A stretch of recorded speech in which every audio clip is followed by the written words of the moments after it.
이스라엘 사람들이 미스바에서 맹세하여 이르기를 우리 중에 누구든지 딸을 베냐민 사람에게 아내로 주지 아니하리라 하였더라. 백성이 베델에 이르러 거기서 저녁까지 하나님 앞에 앉아서 큰 소리로 울며 이르되 이스라엘의 하나님 여호와여, 어찌하여 이스라엘에 이런 일이 생겨서 오늘 이스라엘 중에 한 지파가 없어지게 하시리니까 하더니, 이튿날에 백성이 일찍이 일어나 거기에 한 제단을 쌓고 번제와 화목제를 드렸더라. 이스라엘 자손이 이르되 이스라엘 온 지파 중에 총회와 함께하여 여호와 앞에 올라오지 아니하는 자가 누구냐 하니, 이는 그들이 크게 맹세하기를 미스바에 와서 여호와 앞에 이르지 아니하는 자는 반드시 죽일 것이라 하였음이라. 이스라엘 자손이 그들의 형제 베냐민을 위하여 뉘우쳐 이르되 오늘 이스라엘 중에 한 지파가 끊어졌도다. 그 남은 자들에게 우리가 어떻게 하면 아내를 얻게 하리요? 우리가 전에 여호와로 맹세하여 우리 딸을 그들의 아내로 주지 아니하리라 하였도다. 또 이르되 이스라엘 지파 중 미스바에 올라와서 여호와께 이르지 아니한 자가 누구냐 하고, 본즉 야베스 길르앗에서는 한 사람도 진영에 이르러 총회에 참여하지 아니하였으니, 백성을 계수할 때에 야베스 길르앗 주민이 하나도 거기 없음을 보았음이라. 회중이 큰 용사 12,000명을 그리로 보내며 그들에게 명령하여 이르기되, 가서 야베스 길르앗 주민과 부녀와 어린아이를 칼날로 치라. 너희가 행할 일은 모든 남자 및 남자와 잔여자를 진멸하여 바칠 것이니라 하였더라. 그들이 야베스 길르앗 주민 중에서 젊은 처녀 400명을 얻었으니, 이는 남자와 동침한 일이 없어 남자를 알지 못하는 자라. 그들을 실로 진영으로 데려오니 이곳은 가나안 땅이더라.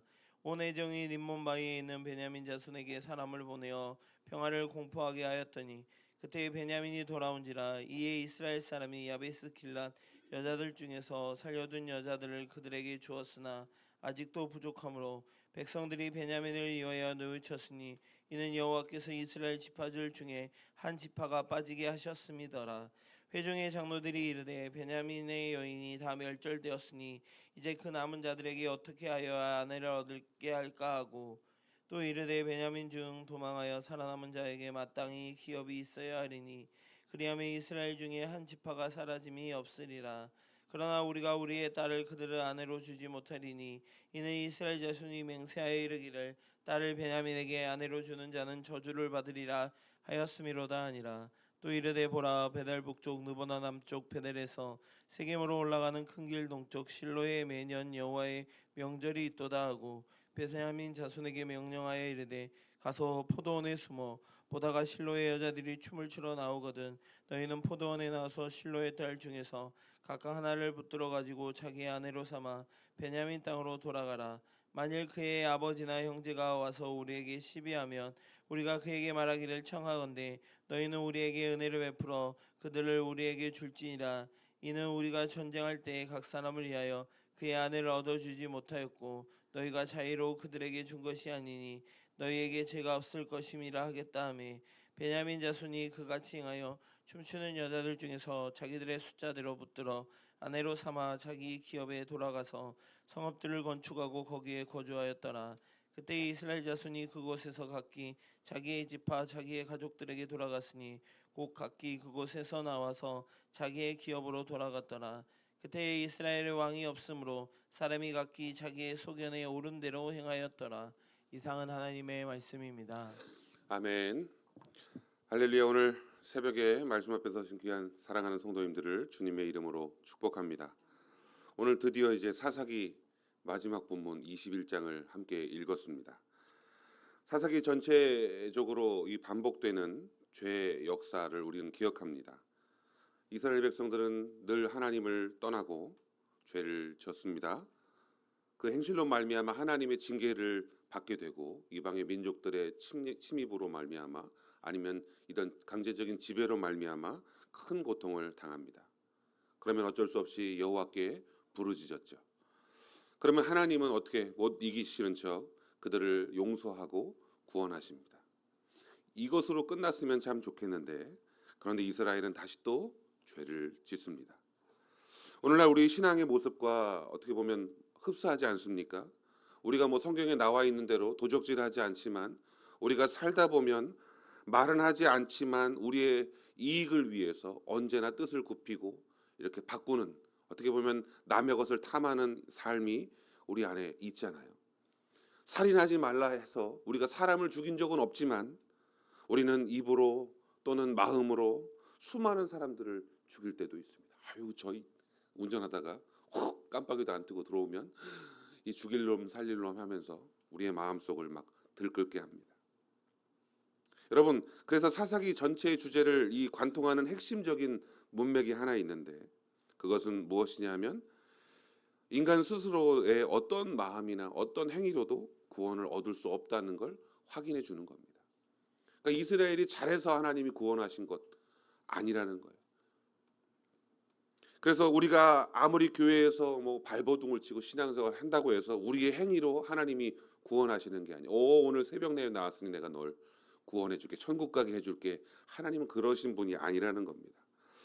오늘 이 사사기 본문 마지막 21장을 읽고 있는데 어릴 적 읽었던 이런 동화처럼 이 행복한 엔딩, 정말 우리 동화책에 보면 둘이서 행복하게 살았습니다 이렇게 끝나는 경우가 많잖아요. 근데 오늘 사사기를 마무리하는 21장에 그들이 이제 하나님을 잘 섬기고 행복하게 살았습니다 이렇게 마무리됐으면 좋았을 텐데 오늘 이 사사기는 그렇게 마무리되고 있지 않습니다.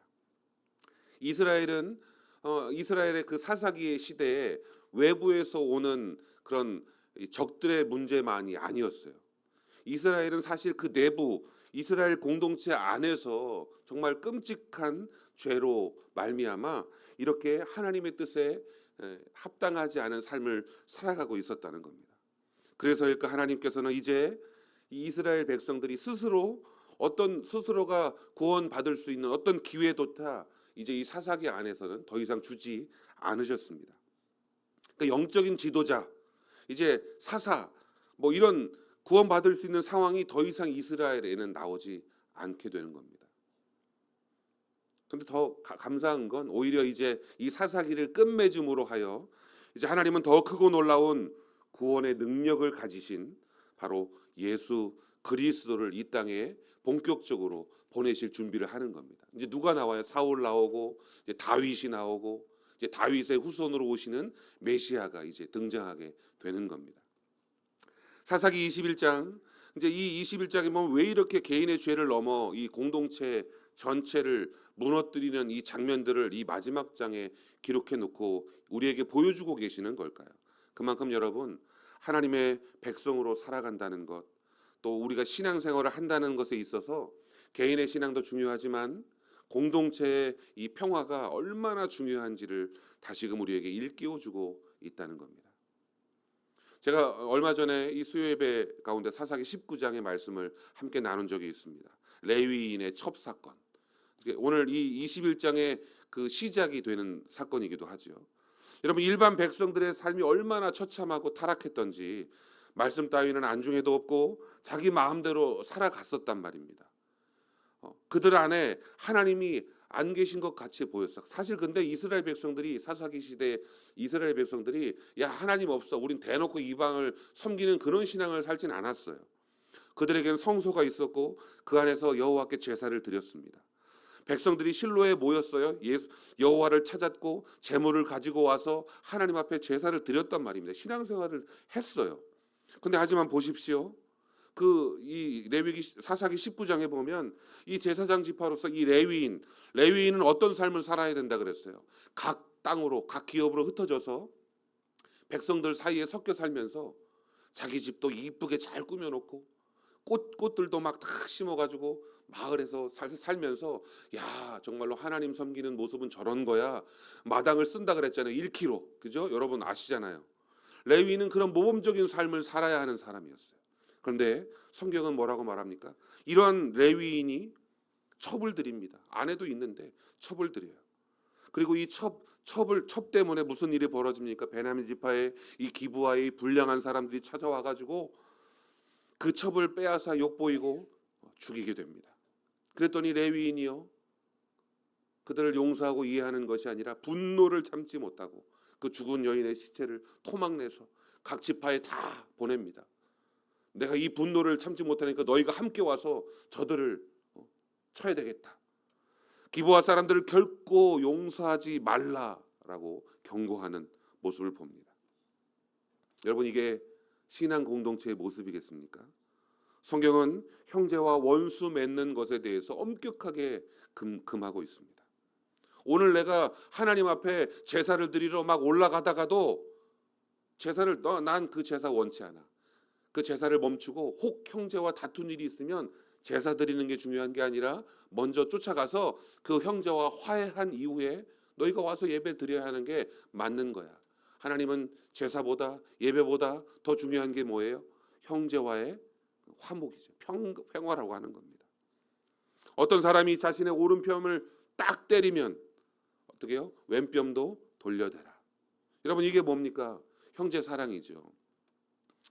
하지만 오늘 말씀 21장에 보면 20장과 21장 이 마지막 보면 이스라엘 백성들은 형제와의 전쟁을 선택합니다. 그리고 그 분노가 얼마나 지나쳤던지 심지어 한 지파를 거의 없애버리는 그런 상황에까지 놓이게 됩니다. 베냐민 지파에 남은 자가 불과 몇백 명밖에 되지 않았다는 거예요.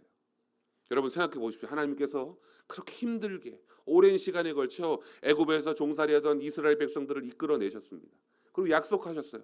내가 오늘 약속의 땅에 너희가 들어가서 그곳에서 정착하고 번성하게 될 것이다.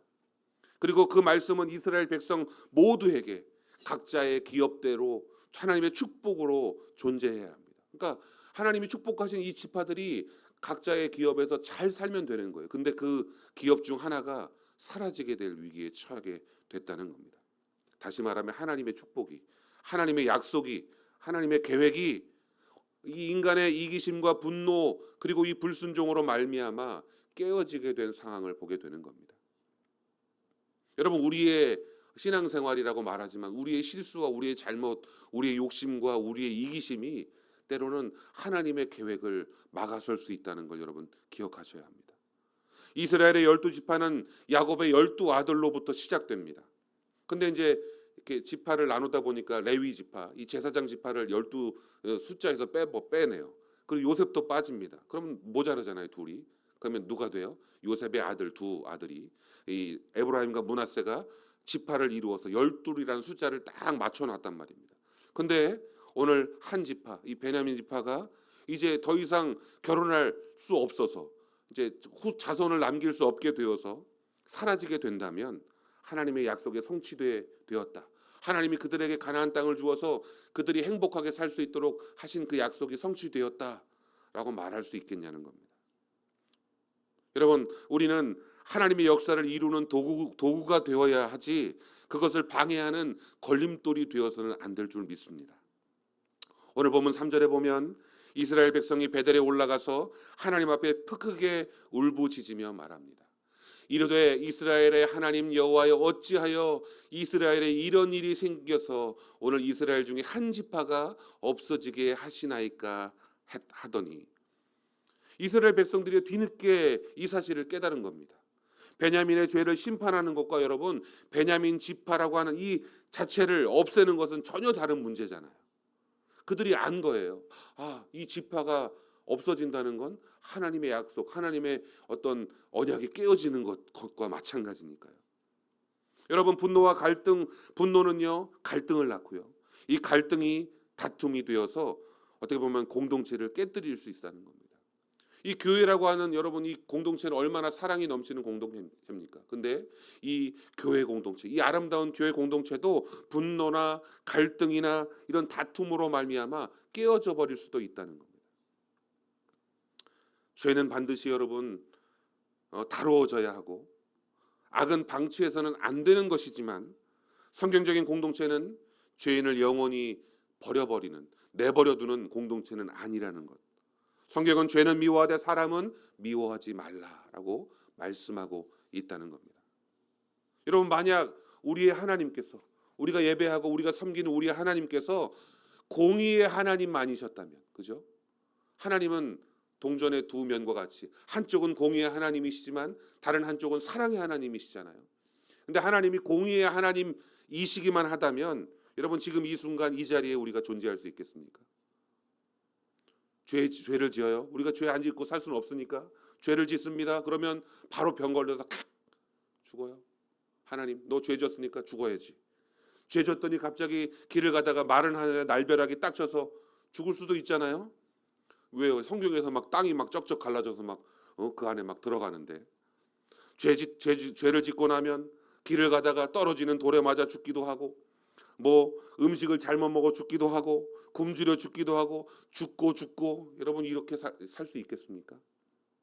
하나님은 그런 공의만을 가지고 계신 하나님이 아니시잖아요. 우리가 죄를 지었지만 그것을 용서하시고 이해하시고 그것을 사랑으로 품어주시는 하나님이심을 여러분 믿으시기 바랍니다. 하나님은 그러하지 않으신 분입니다. 그 참된 하나님의 사랑을 우리에게 보여주신 분이 바로 예수 그리스도이시잖아요. 여러분, 예수님께서도 죄를 가볍게 여기지는 않으셨습니다. 그러나 그 죄인을 포기하지 않으셨어요. 내버려 두지 않으셨습니다. 가늠하다 붙잡힌 여인의 죄에 대하여 예수님께서 너 가늠하다 붙잡힌 거 괜찮아 이렇게 말씀하지 않으셨어요. 하지만 사람들 앞에서 그녀를 정죄하고 버리지 않으십니다. 너희 중에 죄 있는 자가 먼저 돌로 치라 라고 말씀하시면서도 여인에게 다가가 말씀하셔요. 가서 다시는 죄를 범하지 마라. 예수님의 용서를 보여주시죠. 이것이 복음적인 사랑의 공동체고, 그리고 우리 교회 공동체가 배워야 할 진정한 사랑의 모습이 아닐까 생각합니다. 교회가 행해야 할 사랑인 줄 여러분 믿으시기 바랍니다. 사람들이 많이 모여있는 이 공동체는 여러분 때때로 문제가 생깁니다. 당연히 생길 수밖에 없어요. 누구나 실수를 하고 누구나 잘못을 하기 때문입니다. 어떤 사람이 나쁜 생각이나 나쁜 마음을 먹고 공동체의 기대를 저버릴 수도 있어요. 교회 생활하다 보면. 그러나 우리는 그런 상황이 발생할 때 극단적인 두 가지로 나아가는 경우가 많습니다. 하나는 그런 일이 벌어졌을 때 무조건 감싸는 거예요. 교회는 사랑이니까. 그러니까 그냥 넘어갑시다. 그냥 덮어버립시다. 하지만 여러분, 이건 또한 성경이 말하는 사랑의 방법이 아닙니다. 죄를 방치하는 것은 결국 그 사람을 더 큰 죄에 내버려 두는 것과 마찬가지이기 때문입니다. 잘못을 했을 때 잘못했다고 말할 수 있어야 합니다. 그러나 그것을 그 자체로 말미암아 비난하고 정죄하지 않는 것, 바로 그것이 그리스도의 진정한 사랑일 줄로 믿습니다. 생각해 보세요. 자녀가 혹은 가족이, 지인이 잘못했을 때 그냥 그것을 바로잡지 않고 내버려 둔다면 어떻게 될까요? 그냥 그 잘못을 낳고 잘못이 죄가 되어서 다시는 하나님 앞에 회개할 수 있는 기회를 얻지 못하게 하는 겁니다. 그리고 또 하나의 방법, 극단적인 방법은 만약 잘못한 공동체 안에 잘못한 한 사람이 있을 때 그것을 정죄하고 배제시키는 것. 우리가 그런 모습을 가지고 있을 때가 많잖아요. 저 사람은 안 돼. 지난번에도 그랬잖아. 저 사람하고는 다시 함께 못하겠어. 저 사람은 분명 또다시 그럴 거야 라고 우리는 단정 지을 때가 있습니다.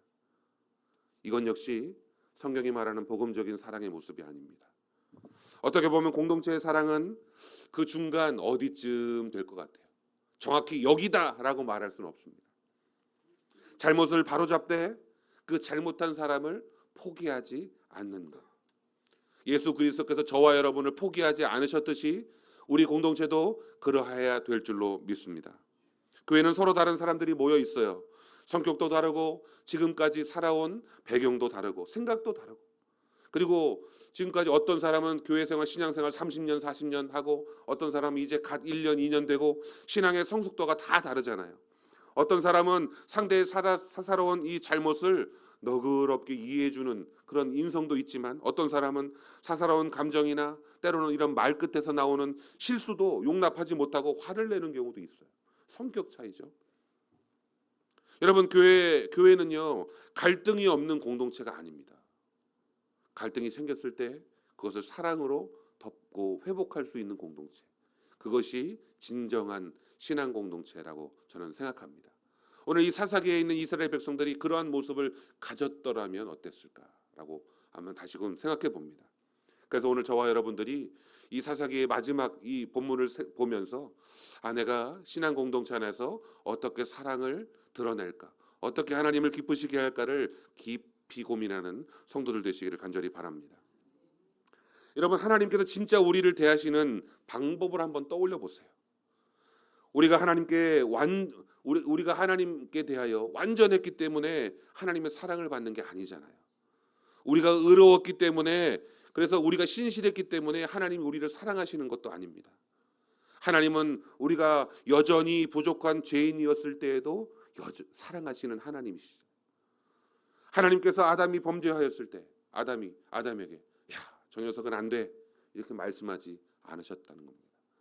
어떻게 하면 이 죄 지은 아담을 구원할 수 있을까를 고민하셨던 하나님이십니다. 저와 여러분도 마찬가지로 저 사람은 안 돼가 아니라 어떻게 하면 저 사람을 다시 신앙으로, 믿음으로 세울 수 있을까를 고민하고 기도하시는 성도님들 되시기를 간절히 바랍니다. 그렇다고 대놓고 쫓아가서 잘못했다고 하지 마시고 기도하시기 바라요. 여러분, 그런데 중요한 것은 이러한 삶의 모습에 있어서 하나님의 뜻을 따라 회복하는 방법이 더 중요하지 않겠습니까? 여러분, 이스라엘은요, 베냐민 지파를 다시 살려야 되겠다, 이런 마음을 먹었어요. 근데 그것을 회복시키는 과정에서 또 다른 문제들을 만들어내고 있습니다. 10절입니다. 회중이 큰 용사만 2,000명을 그리로 보내며 그들에게 명령하여 이르되 가서 야베스 길앗 주민과 부녀와 어린아이를 칼날로 치라. 근데 이스라엘이 어떤 이 베냐민을 살려야 되겠다, 이런 중요한 결정을 하면서 야, 너희들 다 모여, 이 총회에 모여라고 했는데 길르앗 야베스 주민들이 오지 않았어요. 그랬더니 야, 너희가 우리가 뜻을 같이 하지 않아? 그러면서 어떻게 해요? 12,000명의 병사를 보내서 이 길르앗 야베스 주민들을 쳐 죽입니다. 지금 어떤 마음으로 모였는데요? 베냐민 지파를 좀 살려야 되겠다. 야, 얘네들 이거 그러면 안 되지, 사랑으로 보듬어야지 하라는 마음으로 모여서 지금 회의를 했는데, 야, 너 회의를 참석하지 않아? 야, 저것들 가서 다 쳐 죽여야 되겠다. 여러분, 길르앗 야베스 주민이 왜 참석하지 못했을까요? 물론 여러 가지 해석들이 있겠지만 그 총회, 그 모임이 하나님의 뜻에 올바르지 않았기 때문이라고 저는 생각합니다. 여러분, 나중에 이제 이 사사기 시대가 마무리되어지고 이제 사울이 초대 이스라엘의 왕으로 있죠. 물론 사울이 죄를 범함으로 말미암아 하나님의 버림을 받게 되지만 다윗은 여전히 그 사울을 사랑했고, 사울이 이 전쟁에 나아가서 죽었을 때 그 죽음에 대하여 안타깝게 생각했습니다. 사울도 죽고 그 친구도 죽습니다. 근데 그들의 시체를 막 성벽에 걸어놓고 블레셋 사람들이 막 이렇게 조롱할 때에 길르앗 야베스 사람들이 한밤중에 조용히 찾아가서 그 시체를 거두어 가지고 오는 모습을, 여러분, 그런 것을 볼 때 우리가 어떤 마음으로 살아가느냐도 참 중요하다고 생각합니다. 잘못된 것에 동참하지 않는 것, 잘못된 방향으로 나아갈 때 그것과 함께하지 않는 모습이 우리 안에 있어지기를 간절히 바랍니다.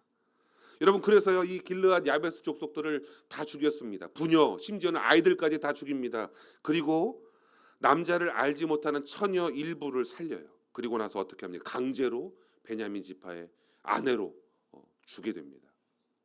이게 하나님의 선한 방식이냐라고 하는 거죠. 이 일을 결정함에 있어 그들은 하나님 앞에 묻지 않았다는 것, 우리는 기억해야 합니다.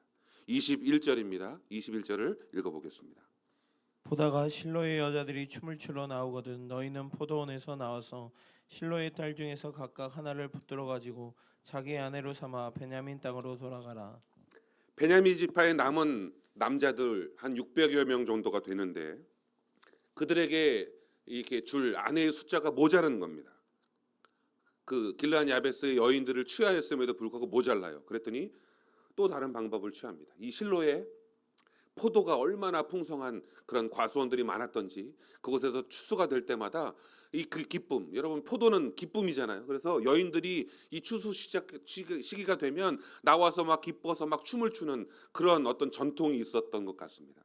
근데 그렇게 포도 수확을 기뻐하며 춤추러 나오는 그 실로의 이 딸들, 처녀들이 나오면 그들을 어떻게 해요? 납치해라. 이렇게 방법을 제시해 주는 겁니다. 야, 우리가 하나님 앞에 맹세했는데 우리가 주는 건 좀 그렇고, 야, 니네가 와서 이 훔쳐가는 걸로 좀 하자. 이렇게 사람의 생각으로, 사람의 방법으로 이 일들을 진행하게 됩니다. 여러분, 잡아가는 사람도 그렇고, 딸들을 빼앗겨 잡혀가는 가정도 그렇고, 이스라엘의 그 상황이 얼마나 그 상처가 곪고 문드러지겠습니까? 여러분, 이런 일들이 왜 벌어질까요? 이스라엘은 문제를 해결하려고 했지만 여전히 하나님의 말씀보다는 자기들의 맹세가 중요했고, 내가 우리 하나님 앞에 맹세했으니까 이 맹세는 반드시 지켜야겠어. 그리고 자기들의 방법을 앞세웁니다. 오늘 이것은 중요한 교훈을 우리에게 보여줍니다. 공동체를 회복하려는 마음만으로는 충분하지 않습니다.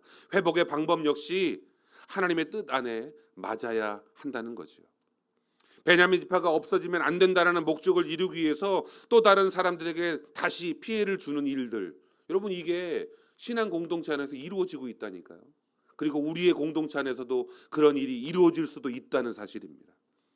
교회를 위해서, 공동체를 위해서, 하나님의 영광을 위해서라는 명분 하에 우리는 또 다른 누군가의 상처를 주면 절대 안 된다는 사실입니다.